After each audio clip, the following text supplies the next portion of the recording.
একটা মেয়ের কাছে যখন বাপের বাড়িতে যাওয়া হয় তখন তার মানে আনন্দের ঠিকানা থাকে না, কিন্তু যখন আমরা ফিরে আসি বাপের বাড়ি থেকে নিজের বাড়িতে যাই তখন মনটা একটা ভারাক্রান্ত হয়ে যায়। একটা মহিলাই সেটা বুঝবে, এটা বলেও প্রকাশ করা যায় না। আজকে প্রায় 8-9 দিন পরে খড়গপুর থেকে আবার চলে যাচ্ছি বিশাখাপত্তনমে।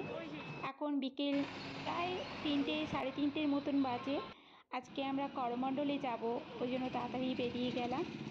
আর একটু মিষ্টির দোকানে দাঁড়িয়েছি, কিছু রসগোল্লা এখান থেকে নিয়ে যাই, প্রত্যেকবারই নিয়ে যাই।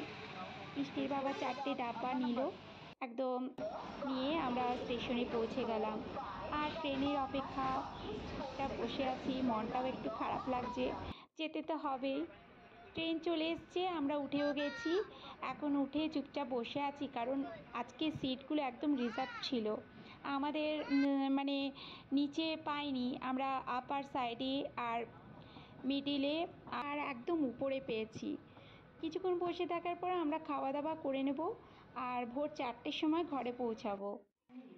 এই যে ঘরে পৌঁছে গেছি আমরা, 4টে, সাড়ে 4টার সময় ট্রেন ঢুকে গেছিলো বিশাখাপত্তনমে, খুব ভালো ট্রেন। ঘরে আসার পর ঘরের সমস্ত কাজ করলাম, কিছু কিছু মোছামুছি করলাম। মিষ্টির বাবা পরিষ্কার করেই রেখেছিল। আর করার পরে মিষ্টির বাবা টিফিন নিয়ে এলো। টিফিন আনার পরে এই যে এখন খাবো, মিষ্টিকে দিয়ে দিয়েছি। মিষ্টির ঘুম ঠিক হয়নি, তাই বললাম টিফিনটা খেয়ে একটু ঘুমিয়ে যাও। আর একটু ব্যালকনিতে এসেছি, একটু ধুলো ময়লা জমেছিল, সমস্ত পরিষ্কার করেছি, কিন্তু আমার গাছটা একদম একটু মানে শুকনো শুকনো হয়ে আছে, জল দিতে হবে। বাইরের ওয়েদারটা একটু মেঘলা মেঘলাই আছে। খড়গপুরেও একটু বৃষ্টি শুরু হয়েছিল, কিন্তু এখানে আসার পরে দেখছি বৃষ্টিটা নেই, কিন্তু মেঘলা মেঘলা ওয়েদার হয়ে আছে। সবাই কেমন আছেন?